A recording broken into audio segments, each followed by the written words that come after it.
السلام علیکم دوستو، آج کی ویڈیو میں ہم مولانا رومی رحمۃ اللہ علیہ کی ایک ایسی بات سنیں گے جو دل کو سکون بھی دیتی ہے اور زندگی کا راستہ بھی بدل دیتی ہے۔ چلتے ہیں آج کے خوبصورت پیغام کی طرف۔ اگر تو دنیا کو پیالے میں ڈال لے، کیا لگتا ہے؟ ایک چھوٹا سا حصہ ہرس سے دور ہو جا، کیونکہ حریصوں کی آنکھ کبھی نہیں بھرتے۔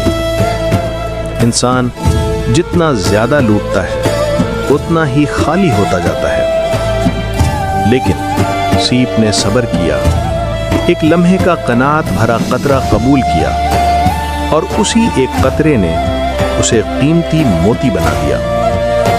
سیکھ یہ ہے کہ قناعت انسان کو وہ مقام دے دیتی ہے جو دنیا کی ساری ہرس بھی نہیں دے سکتی۔